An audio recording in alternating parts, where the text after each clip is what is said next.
नमस्कार मित्रों, मैं हूं डॉक्टर आनंद पटेल और आज के इस वीडियो में हम चर्चा करेंगे hair loss after major illness और वेट लॉस सर्जरी। कई पेशेंट्स के क्वेश्चंस होते हैं, सर बहुत सारा हेयर लॉस हो रहा है, कृपया जनाइए कि ये कब जा सकता है। तो इस वीडियो के दौरान मैं आपको समझाऊंगा कि क्या ऐसी जानकारी है जिसकी वजह से हम हेयर लॉस जो प्रोसेस है उसको स्लो डाउन कर पाए और कैसे हम उसको रीग्रोथ में अर्ली रिकवरी ले पाए।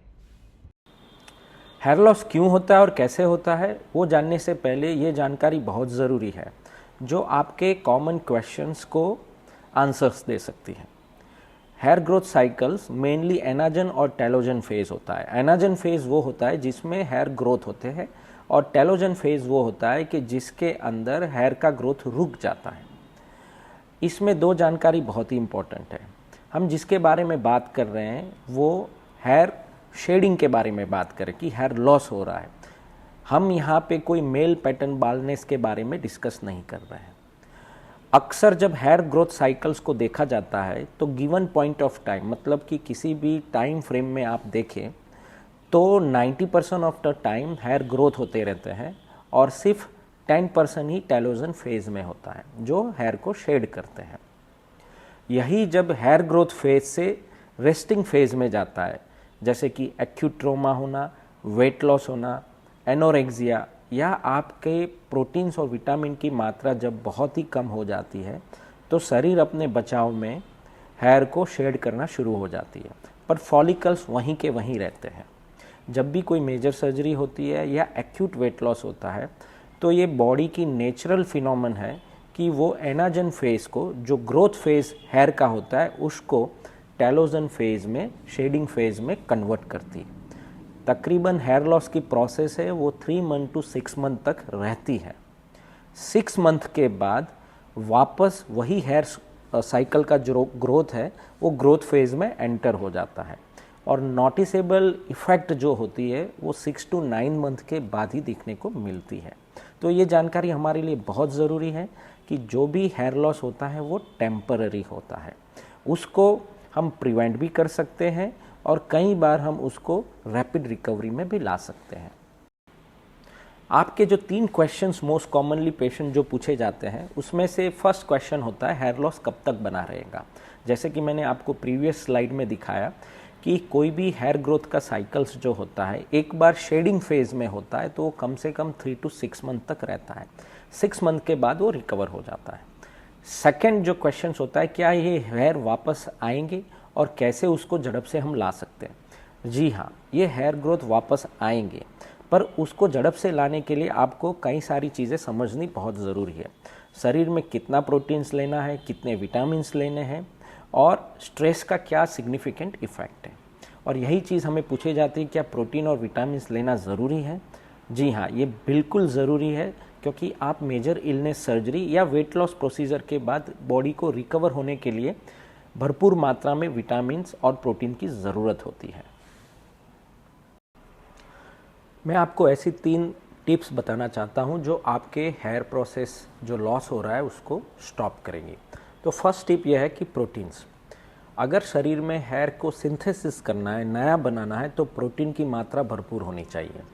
कितना प्रोटीन होना चाहिए? तो almost 50 to 60 gram per day होना चाहिए। आपको ये चीज़ याद रखनी है कि हमारे शरीर में सिर्फ 13 अमाइनो एसिड्स बनते हैं, बाकी के जो 9 एसेंशियल अमाइनो एसिड्स हैं वो निर्भर करता है हमारे खाने पे। We should take a food कि जिसके अंदर प्रोटीन्स की भरपूर मात्रा हो, जैसे सोयाबीन्स है, चिकपियाज है, क्विनोला है, चिया एंड फ्लैक्सीड्स है, जिसमें भी एसेंशियल फैटी एसिड्स होते हैं।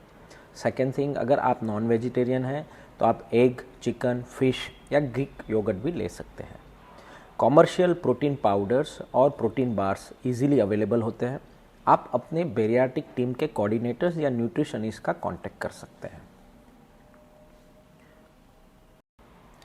सेकेंड टिप्स है विटामिन्स। कोई भी सर्जरी से पहले विटामिन्स के लेवल चेक करना बहुत ही ज़रूरी है। एक बार अगर कोई डेफिशिएंट स्टेज में है तो हम उसको पहले करेक्ट कर सकते हैं, क्योंकि ऑपरेशन के बाद हम जब भी विटामिन्स लेते हैं तो पूरे के पूरे एब्जॉर्ब्स नहीं होते।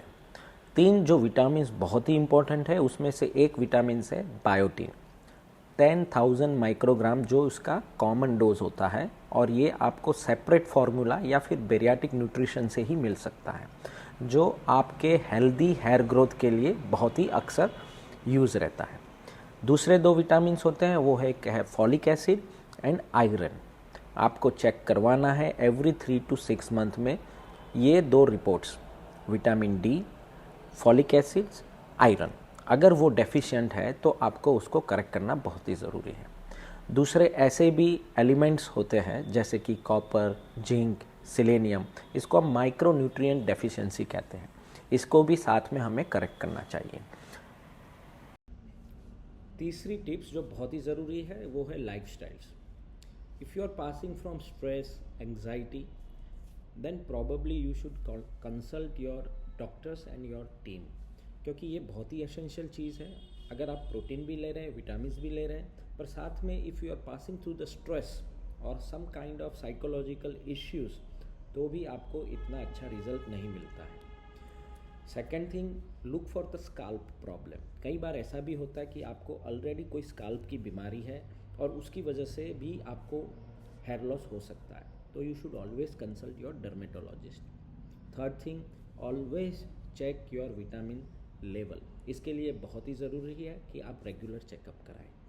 और दूसरी और 2 थेरापीज़ होती है जो हम हमेशा पहले की 3 एसेंशियल इंफॉर्मेशंस और जो ट्रीटमेंट एस्पेक्ट है उसको हम कवर करते हैं, उसके बाद ही हम ये लास्ट 2 सुझाव देते हैं।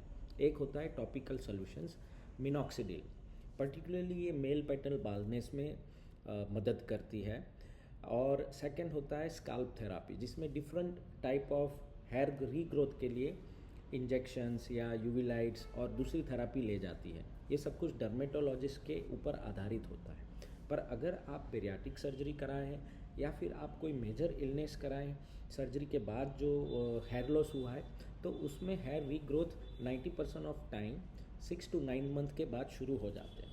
तो हमारा यही रिकमेंडेशंस रहता है कि पहले जो एसेंशियल चीज़ें हैं उसकी ट्रीटमेंट आपको लेनी चाहिए।